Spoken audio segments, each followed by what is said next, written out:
Hi. Hopefully I'm coming in loud and clear on this Friday morning. Happy live day. Please, if you have a moment, give me a thumbs up, give me a heart, say hello. Let me know that you can hear me. Over on this camera, I've got Facebook, LinkedIn, and YouTube. Hello, good morning. Over on this camera, I've got Instagram. Hello, I see you guys joining in. Just let me know that you can hear me okay. All the tech is going well. It's not a very good discussion if you can't hear me, is it? So let me know. I'm going to give you guys a few minutes to pop in before I start.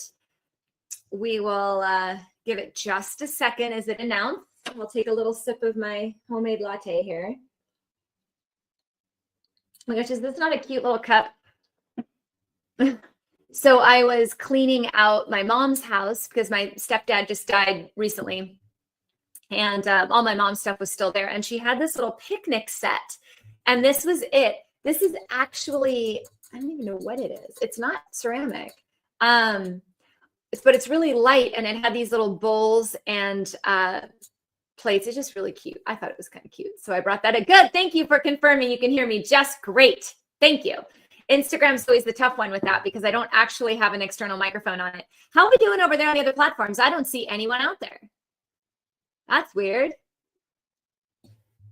But, you know, we'll just keep moving forward. So this is a live Q&A. If you are new here, welcome. Tell me where you're from. I'm Dr. Trisha Pingle. I've been doing this live now, I think about 4 years, maybe longer. And so I know some of you come back regularly. Some of you are new every single week. So great to have you. And this is a place where you can ask your questions. So what I'm going to do is I'm going to open with a study that I just read about just because I found it interesting. And then I'm going to start doing questions. So if you have specific questions, please feel free to start typing those down. And then I'm going to have a little chat about a study I just read, which was really interesting. Ainsworth, Iowa. Hello, welcome. I have never been to Iowa. You know, I was complaining this morning. I went outside to fill up my fountain because we have this little fountain in the front and the auto thing isn't working. And I put on this big puffy coat in my little shorts and was freezing. And, you know, I'm in Arizona. So like, it's funny to say that I'm freezing because I'm sure all of you are like, what? It is not cold. I've got my warm little shirt and my jeans on. It's cold here for me. So good morning. Are we good over on the 3 Facebook, YouTube, and LinkedIn platforms? Can you guys give me a yes, you can hear me? I would love it. I see someone out there, just so I know that you can hear me. So anyway, I was reading some of the health news this morning, and there was a study. Well, we're talking, it's an article. Oh, hello, Sunshine and Beauty. Thank you. And you're looking for positivity this week. I hear you, and I gotcha. We're all here as a community. Let's just spend time together and enjoy each other's company. I think that sounds like a great idea for a Friday.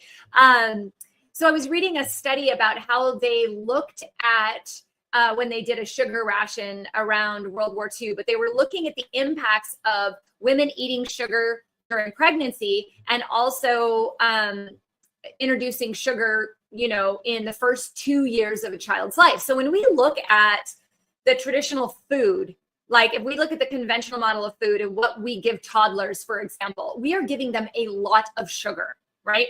So of course, this looked at moms who ate sugar or processed sugary foods during pregnancy, and also was taking into consideration the amount of sugar that the toddler eats. And this is relevant today because our food has a lot of sugar, especially children's food, right? Tons of sugar. So they found, now listen to this stat, this is crazy. So they found that limiting sugar intake during pregnancy and for the first 2 years of a child's life can cut the risk of a child later having type 2 diabetes by 35%. The risk of high blood pressure was reduced by 20%. Reduced sugar intake during pregnancy and infancy was also linked to a lower risk of early obesity. Now that would make sense, right? But if you think about it, like I think even when I was a new mom, you know, you ask the doctor, like, what do I feed my baby? What do I introduce to my toddler? What do I do this and that? And a lot of the times you're given suggestions, right? And you take them because you don't know. But a lot of those foods now that didn't used to have a bunch of sugar and junk in them now do. So it's something to consider. And I look at the I mean, is anyone else concerned about the diabetes in children right now? Anyone? I think I talked a couple weeks ago about, or maybe I was on a podcast. I think I did it here. Talked about cholesterol and blood pressure in our pediatric population right now. It's crazy, you know? And I'm a mom. Like, I want our kids to grow up healthy and happy and secure, you know? So, looking at the health risks in the pediatric population, even though I'm not a pediatrician, as a mom, it really does kind of hit home. Anyone else? Especially as we see the adult population getting even more progressively unhealthy, you know? So I do think it's a great time to try to really look at what are we feeding ourselves? What are we feeding our children? And how can we make an active change towards something different? Fortunately, this is something within our control. I was doing a podcast yesterday with my good friend, Dr. Robert Whitfield. That'll come out, I think, by the end of the year. He's awesome. If you don't follow him, you should follow him. He does breast implant illness. He's a surgeon out of Texas, Robert Whitfield. But we were having a conversation on his podcast about how real food doesn't have a label on it, right? So an apple, for example, doesn't have a label on it, right? An orange doesn't have a label on it, right? But when we start putting a lot of labels in our food, we start to complicate what food is. And unfortunately, a lot of those foods for our children and quick foods for us that we just quickly eat and run with, you know, have labels on them. And I'm not saying you can, well, you can avoid it completely if you want to. But I also, you know, there's certain factors in everybody's life. Sometimes you have to do that, but really being aware of what you're eating, what label you're reading, what the ingredients are, and trying to avoid them altogether is really what we need to start teaching our children when we teach them the food pyramid, right? We teach them, oh, carbohydrates, boo, dairy, boo, which I haven't seen any indication of dairy being helpful, really. You know, greens, blah, that's good. But then again, there are boxed greens too. So we don't define what the quality of those ingredients are in this food pyramid. We just put them all in one box, right? Homemade bread is the same as packaged bread, right? Goldfish crackers are a carbohydrate, right? So we put them all in one big box, and maybe we need to start breaking those boxes out. What do you guys think? Let's see, I have a comment on that. Yes, no matter the levels, I'm always worried about preconditions in children that are preventative. Yeah, me too. You know, you guys on Instagram are really quiet. What's up? Don't like the topic?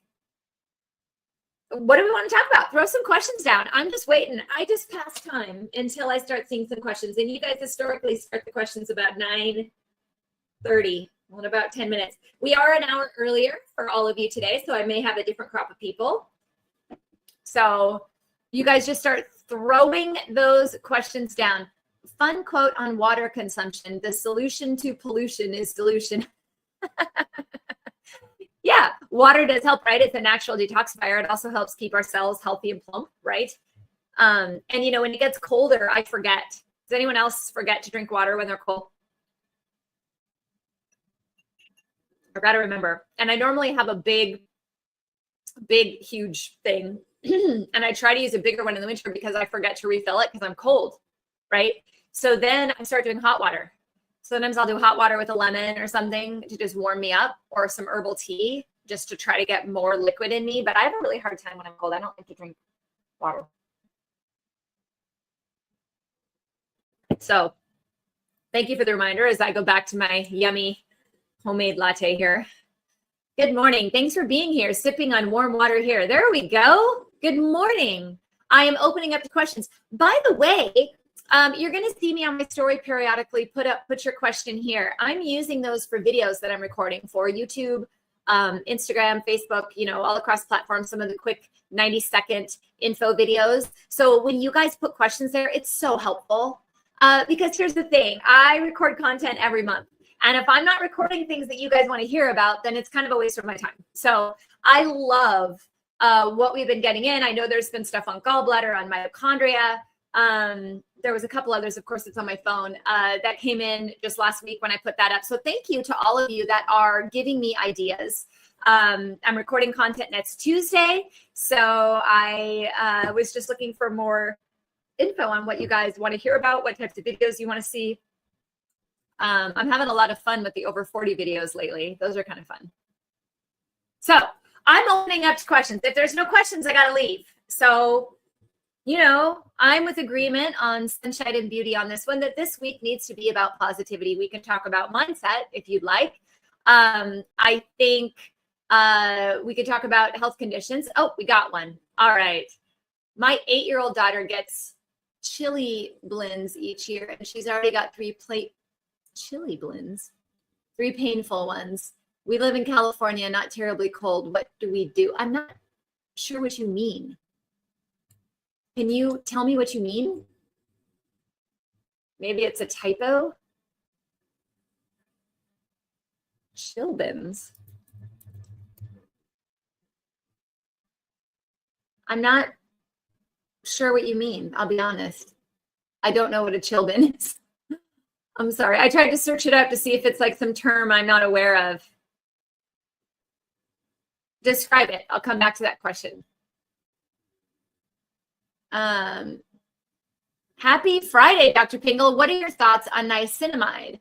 Do you recommend taking it? What are the benefits they can emit? Okay, so nicotinamide. Okay. There's a lot of different aspects of when you would take that. If you want to, I'm assuming you're meaning more for cholesterol. Is that what you're looking for?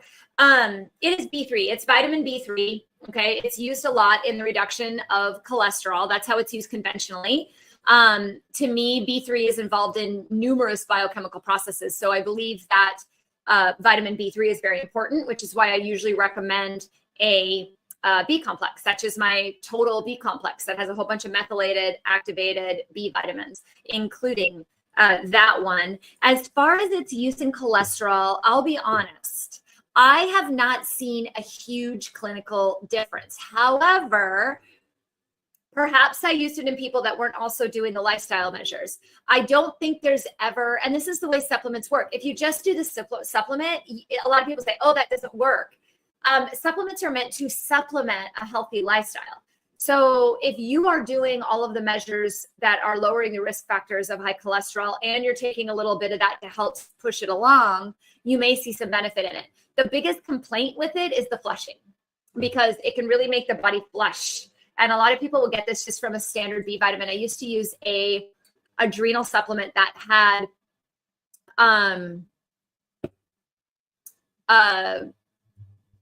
I used to use a supplement that for adrenal that used to have a really high amount of B3, and people would complain about the flushing. So I will say I tend to lean more towards using it in a total B complex as opposed to by itself, along with lifestyle measures. Do you recommend taking, okay, which are your benefits, thanks in advance. So, I mean, but we need all of our B vitamins for normal metabolism. So it's absolutely a necessity. I don't think it's an overly common deficiency over some of the others, especially in a standard American diet, because it's found in, eggs, cereal, processed foods, things like that. Fish, poultry, you can get a non-flushing form clinically. We were always taught that the flushing form is the one that actually does the work, though. The non-flushing form changes what it does. Let me know if that helps. I did Google chill blades. Why didn't it? Maybe I typed it wrong. Oh, I put in chill. I think it said chill blands or something. Oh, okay. Well, considering you live in California, first of all, I'll say I'm not a pediatrician. So this would be a great friend for my good friend who's a pediatrician. But anytime we have small fat patches of inflamed skin in anyone, including children, especially children, I usually look to the gut. So it may be aggravated by cold, but not necessarily caused by colds. So I tend to look at what is the gut health? Do we have a good probiotic? Are they allergic to dairy? I see a lot of skin issues from kids that are actually allergic to dairy and allergic to wheat, and their microbiome is off. And so what happens is they have these little patches, and they can get worse in the cold, particularly if they're dehydrated, right? They're drinking less water, right? So I would really look to the gut. I don't think naturopathically that I would look at it as the cold is causing the problem. I would look at it as the cold is maybe exasperating an underlying problem. People would say, well, it doesn't happen in the heat. It may be a different symptom then. I don't have a ton of experience with chilblains specifically, but I do have experience with eczema, psoriasis. My son always had rashes when he was a kid, and turned out to be a gluten thing.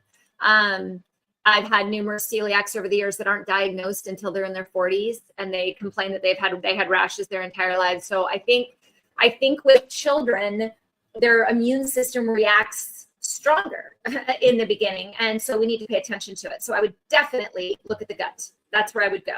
I do have a great probiotic.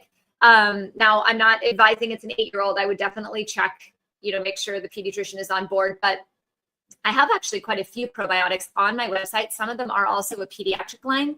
I was thinking my total probiotic, which you could use or sprinkle into food, but there is also some pediatric. I have some pediatric lines on Total Health Apothecary as well, to look at maybe trying to rebuild the microflora. I love that you track trends in medicine. Always interesting topics. Thank you. Thank you. Thank you. I try to look, but I'll tell you, the news has been the same. I had to scour for that story. The news is the same story as it was last week and the week before. I'm like, are we just taking a halt? Lots of Alzheimer's. People worry about Alzheimer's. I agree. I worry about Alzheimer's too. We could talk about that. That was in the news. And then a lot of stuff that was kind of, to me, very common sense. 5 minutes of exercise a day can lower heart risk by X, Y, and Z. I'm like, yeah, of course. That's not new. It's not a headline story. And you should say, just a reminder, exercise lowers your heart risk, your heart, disease risk. That's what it should say. Reminder, not this is new, right? Oh, good to know. She takes D-mannose and seed probiotics since the past month. Great. Great. Okay, hang on. I saw some other questions here. Hang on. I thought. And sorry, I didn't know. Sometimes I just have to Google stuff to see what we're talking about, right? Speaking of the gut and probiotics, in your opinion, are refrigerator probiotics more effective than non-refrigerated? It depends on how they're grown. So, and I do have an article on this on my website at drpingle.com. My search bar is kind of wonky. Sometimes it's easier to just search Google and say Dr. Pingle probiotics, because I have a couple different articles on this, on how to choose a good probiotic and more about probiotics, but it depends on how they're grown. So for example, my total probiotic is grown on an apricot base, and it's grown in a shelf-stable form. So it actually is stable, and even at the expiration date has the number of organisms that are still on the label. So for example, my probiotic doesn't label what they were at production. It labels what the amount is at expiration, which makes a huge difference. Because if you have one that is not stable, or is refrigerator stable, or not light stable, and it has 20 billion at the time they pack it, but by expiration it's at 0, that does not help you, right? So there are some that definitely have to be refrigerated, and it's ones that you should definitely look at. You can extend the shelf life of some shelf stable ones by putting them in the fridge. But yeah, it depends on what they're grown on and what organisms they use.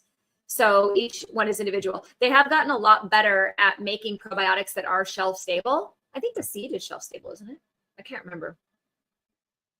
But it comes to do with their production. If you're ever wondering, here's the best thing to do. Call the company on the label and ask them, how do they, what is their process in stabilizing the probiotics? Where do they get them from? Ask them questions. It should be on the website. If it's not, they should know the answer. If they don't know the answer, uh-oh. I can call the rep for my total probiotic, and he could give me a dissertation on how the probiotics were made, collected, stored, tested, how many times they've been tested. He could cite all the studies on them. So if you call a company and nobody knows those answers, that's a problem. They should know those answers. That's a high quality company. That's what they do for a living. They should know every single one of those answers. Yeah. But yeah, so no, I don't necessarily think that the refrigerated ones are more effective. I think you just have to know which ones are which, and if they have a good manufacturing protocol, and if they're measured by how much is left as expiration versus creation. Yeah, I hope that helps. By the way, D-mannose, when you mentioned D-mannose is more for urinary type concerns.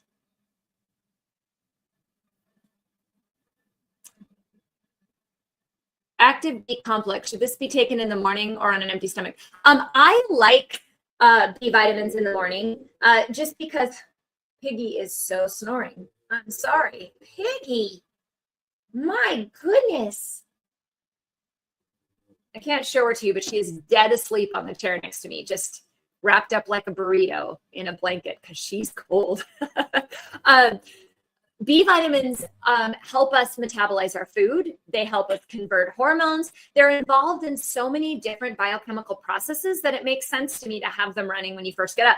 Now, with that said, a lot of people don't sleep well when you take them at night. Is there a hard, fast rule that they have to be taken in the morning to work? No. If you can take them at night and you remember to take them and they don't impact your sleep in a negative way, that's totally fine. I do also find that they tend to cause nausea on an empty stomach. So I do recommend having food with them.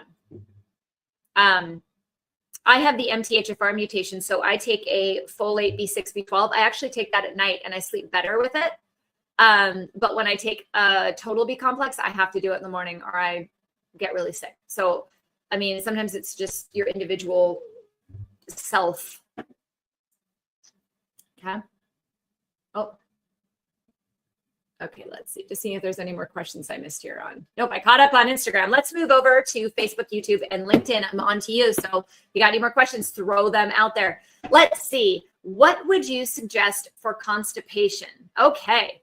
I want to try a worm detox. I have somewhat of a healthy diet with veggies, carbs, some water, veggie meat, water, coffee, wine, and want to be more regular. Also somewhat of a sedentary lifestyle when at home, but move during work. Okay, first of all, let's talk about, you said worm detox. I use with my clients, and I have this on my website, by the way. I just put it on Total Health Apothecary for all of you guys. I use the foundational protocol from CellCore. Now, please check with your physician before starting that. I am not your physician. I'm just telling you what I use. I use that with all of my clients. It is a 4-month protocol. It is not for the person that wants a 1-week turnaround. However, I get very good success with it in resetting the gut. Now, if you are prone to constipation, though, you're going to have trouble with the worm detox. You're going to feel sick because when you take those herbs to try to kill stuff off, you have to be able to eliminate them. So the first thing you have to do is get the bowels moving right. So if you look at that foundational protocol, the first phase is about opening up the drainage pathways. It's not even about detoxing at that point. That first phase are the types of products that you want to look at. You want to open up the body's outputs. You want to sweat more. Your nose needs to run more. You need to poop more. So I do also, so those supplements would be good ones to look at. The other one, I use Drainage Activator quite a bit by CellCore. And then there's also a product called Bowel Mover in the event that you need it. Magnesium is definitely a game changer. I've had numerous clients with with irritable bowel syndrome constipation, so IBS-C, that by simply doing magnesium and vitamin C, they're going to the bathroom every single day and they've eliminated the medications. So I think there's a lot of factors here. Also, how backed up are you? So personally, I spent probably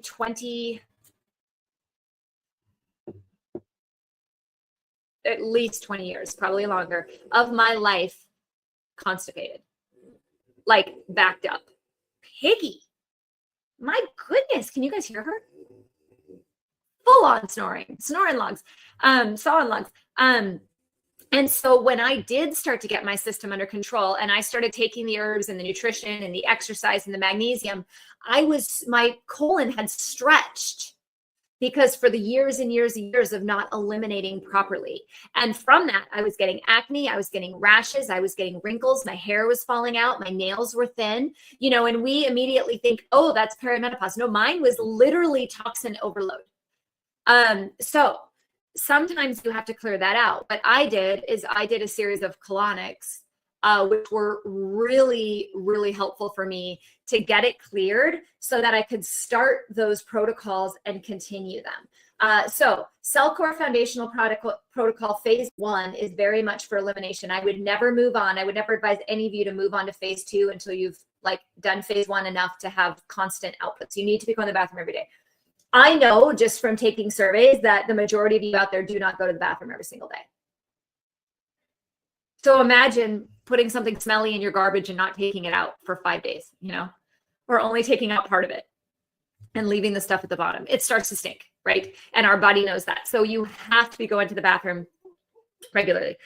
So drainage activator is a good one. The Phase 1 of the foundational protocol, magnesium, vitamin C, good probiotic, movement, right? Jumping up and down.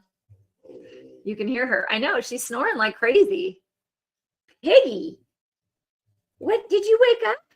Well, good morning. Everyone can hear you. Yeah.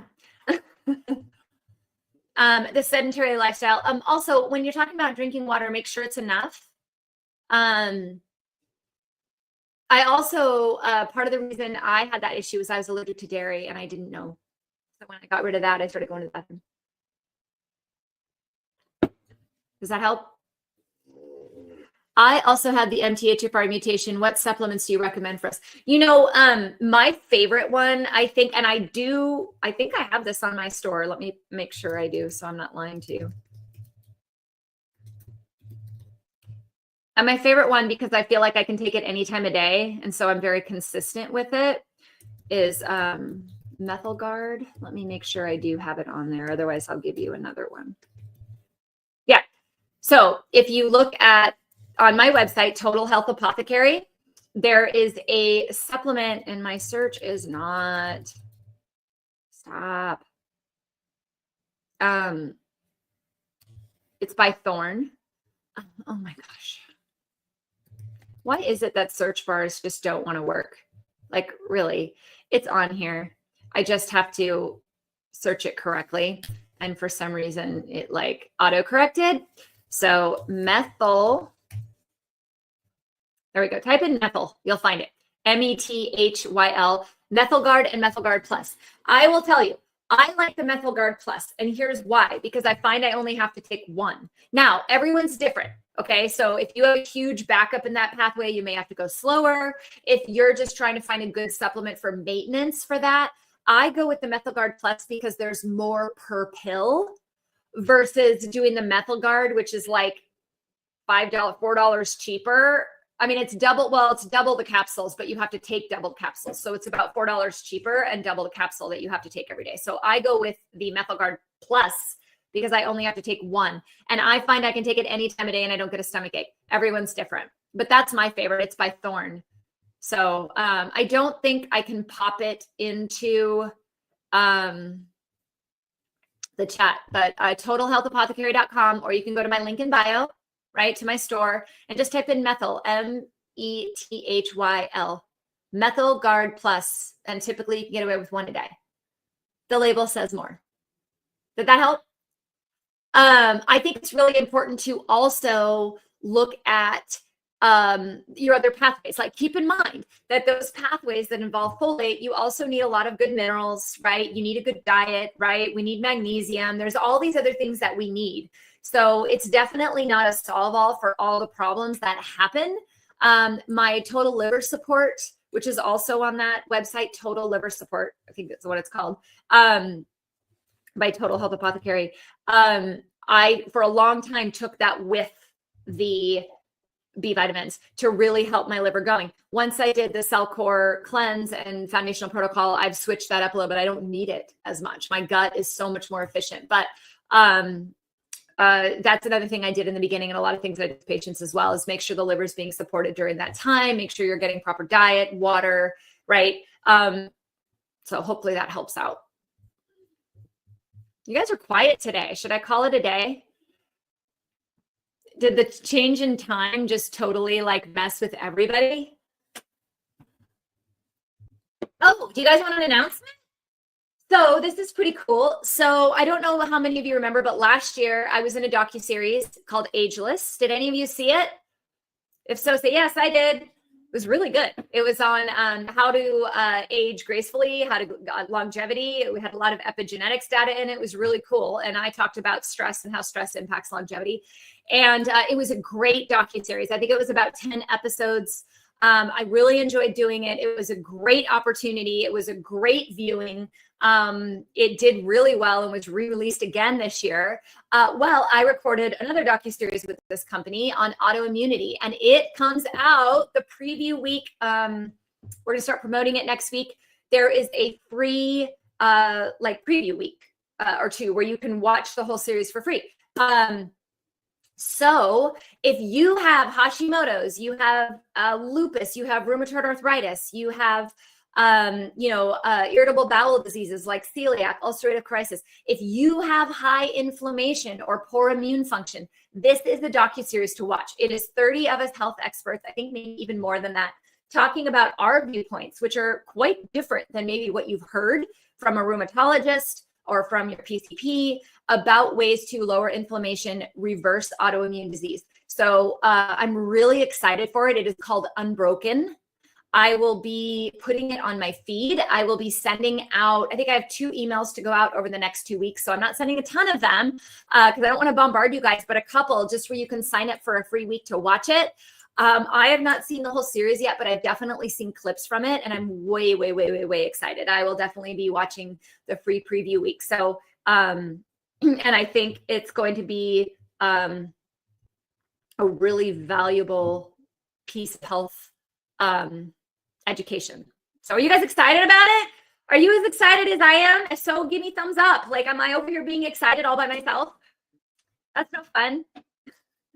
I am. I'm really excited. And I just recorded 2 more docuseries that'll come out next year on cancer and heart health. But so I did the Ageless one, and now, which came out last year, this year's autoimmunity, and next year we're expecting heart health and cancer. So I'm really excited because we're really getting a good group of people, really health leaders in the space that truly, honestly want to change the health of this country, coming together to make these docuseries. And I mean, I'm just thrilled that they invited me to do it, and they invited me back to do it. And I really, honestly, am so excited for the launch. So keep a lookout for that. I definitely have some posts going out next week, so you can sign up for free. I don't remember if it's free for 2 weeks or 10 days or something, but you want to set it at the beginning because there's going to be a lot of episodes, so you can watch it. Okay. Cool. All right. I got a question. Yay. Is it called Ageless or Unbroken? Ageless was the one from last year, which is still available. The new one is called Unbroken, and they are available on Zonia. ZONIA.com, but I'm going to post on it next week. It's not released yet. Unbroken is being released I think it's next week. I think the 11th. So I will absolutely post. Definitely. You're on Facebook, definitely on Facebook, definitely on Instagram. The videos will go to TikTok and YouTube. So definitely check that out. And I'll be sending out a couple emails over the next couple weeks so you can sign up for it as well. If you're not on my email list, probably should get on it. Best way to get on it is, sign up for my lab list or take my adrenal quiz, and you'll automatically be added to that email list. Okay. You can always unsubscribe, but if you want, this type of thing for free, I try to send some free stuff through, but it's usually a promo period. So you only have so long before it costs money. So get it while it's free. I think it's going to be amazing. I really do. Okay. What would cause severe muscle fatigue? For instance, muscles get tired after a couple of minutes of folding clothes or drying hair. No doctor has been able to answer this. Okay, so if no doctor has been able to answer it, I'm going to make the assumption that they have actually looked. So they have actually screened for autoimmunity. They've screened inflammatory markers. They've ruled out any sort of disease process. I have to assume that. If they haven't, start there. Autoimmune markers, inflammatory markers, really run the thyroid, look for Hashimoto's, right? Look for conditions that cause that. If those are all coming back, inflammation is low, no signs of Hashimoto's, no signs of rheumatoid conditions, right? Number one, I usually find nutritional deficiencies are the next thing to dive into, very commonly magnesium. But I've seen that with any sort of nutritional deficiency, because think about what fuels our muscles, right? We need oxygen, we need ATP, which is energy, right? Produced by the mitochondria. So when people have a lot of muscle aches and pains that are unexplained, I look to the mitochondria and say, okay, how is the mitochondria functioning? Are we getting proper energy from our mitochondria? Are we getting proper iron diffusion? Is there an oxygen diffusion? Is there an iron deficiency? A lot of doctors will just screen for anemia, but they do not screen for iron deficiency. So I would say your next step, if all those big things, like the overarching things, were ruled out, I would definitely go to nutritional screening. And then once you figure out what nutritions are low, yes, you want to replenish that, but you got to go a step further, right? Then you got to start investigating, why are those nutritional markers low? Is it simply diet, or are there other things going on in your body, right? And that's where people like me come in, is, well, okay, we're trying to figure out what's deficient and why, so that you're not reliant on supplements for the rest of your life, right? Because if you don't, it could be a gut issue and you're not absorbing certain nutrients from your food. Why? Right? So keep going. The health spectrum never ends, guys. You never find the answer and stop, ever. Never. Right? And that's quite different than what we're used to. We're used to getting a diagnosis and that's it. It's like, oh, you have Hashimoto's, take care. See you next year. No. Why? Why do you have Hashimoto's? What can we do about it? Can we do anything about it? What other things could be causing the body to produce those antibodies? Let's look into that. Let's dive into it. That is what medicine is. It's a constant evolution of working with your doctor to figure out, what is your body trying to say to you? What do we need to do? And how are we going to prolong life in a vibrant way?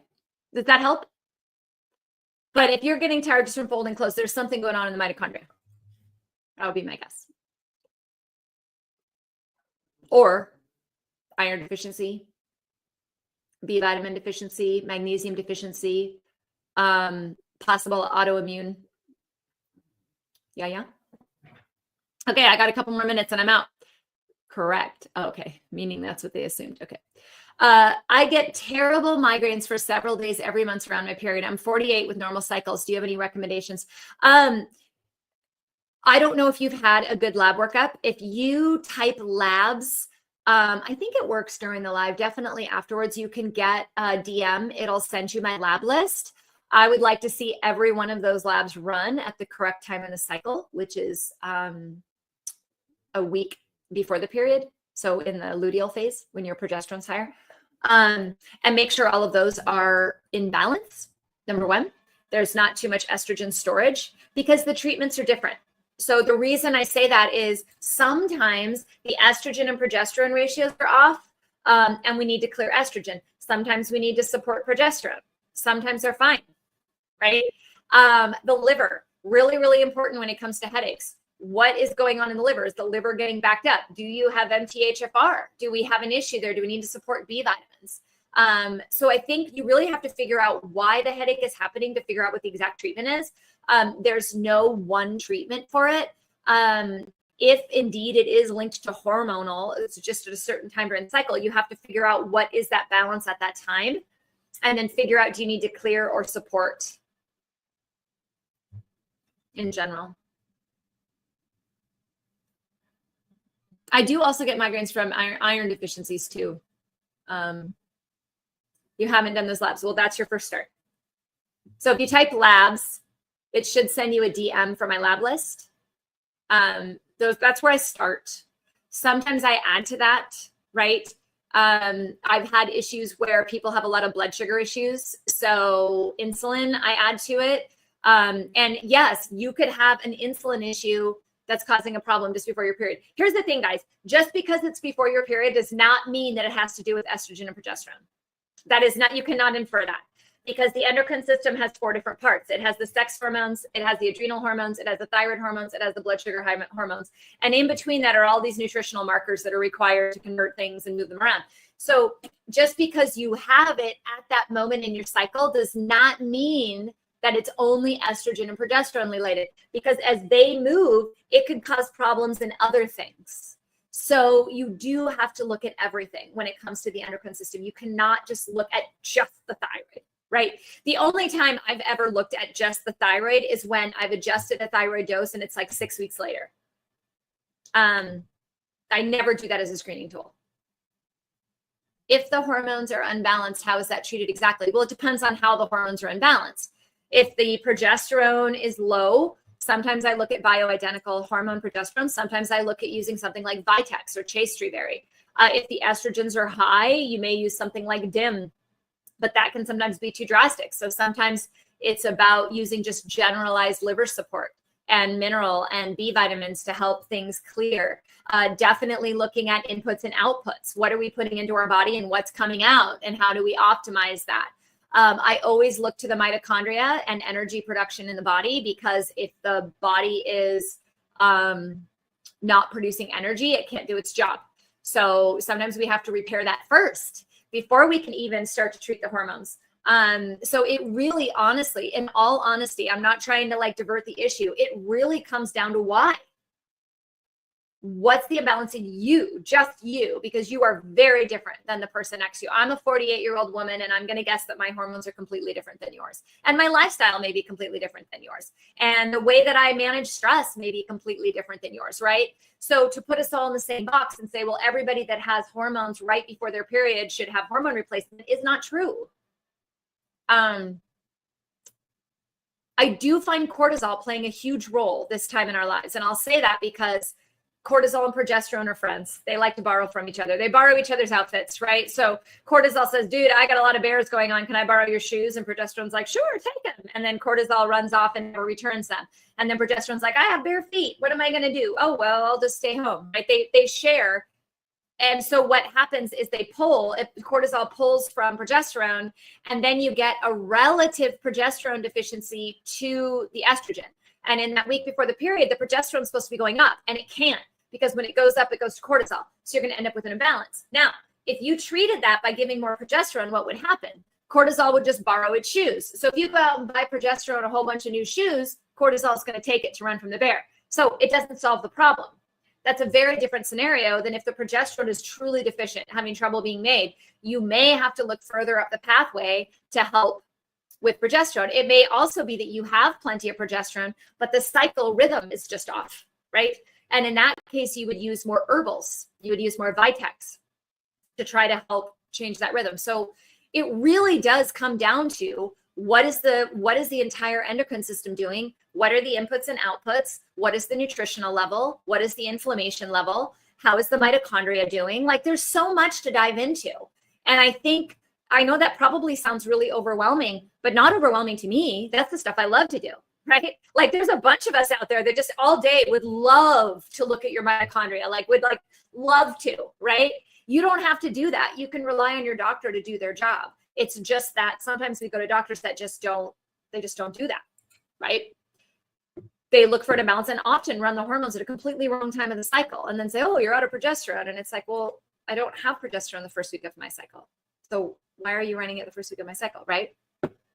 Will I be posting this video for reference? Yes, it goes to my feed. So write down the date so you know which one it is.